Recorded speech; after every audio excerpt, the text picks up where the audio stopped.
স্বাধীনতা যুদ্ধের সময় মানবতা বিরোধী অপরাধের দায়ে ২০১৩ সালের ১২ ডিসেম্বর তৎকালীন আওয়ামী সরকারের আমলে আব্দুল কাদের মোল্লার মৃত্যুদণ্ড কার্যকর করা হয়। ঠিক ১১ বছর পর একই আদালতে ২০২৫ সালের ১৭ নভেম্বর জুলাই গণঅভ্যুত্থানের সময় সংগঠিত মানবতা বিরোধী অপরাধের দায়ে ক্ষমতাচ্যুত সাবেক প্রধানমন্ত্রী শেখ হাসিনার মৃত্যুদণ্ডের রায় দিয়েছেন আন্তর্জাতিক অপরাধ ট্রাইব্যুনাল।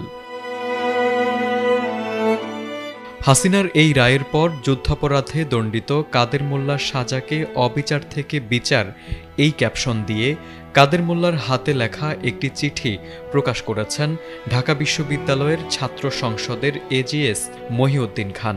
তবে কি লেখা ছিল সেই চিঠিতে?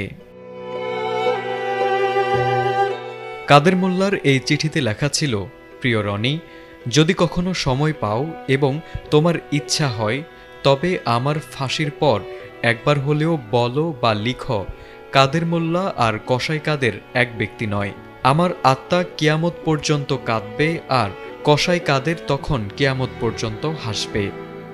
কাদের মোল্লা।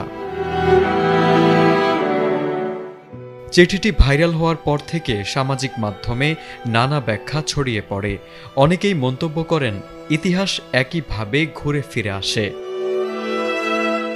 কাদের মোল্লা ১৯৪৮ সালে ফরিদপুর জেলার সদরপুর উপজেলার আমিরবাদ গ্রামে জন্মগ্রহণ করেন।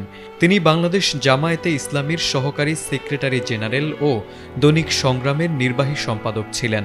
জামায়াতে ইসলামীর সমর্থনে ১৯৮৬ ও ১৯৯৬ সালে ফরিদপুর ৪ আসন থেকে দুইবার সংসদ নির্বাচন করে পরাজিত হন কাদের মোল্লা। তারেক আজিজ, এটিএন বাংলা।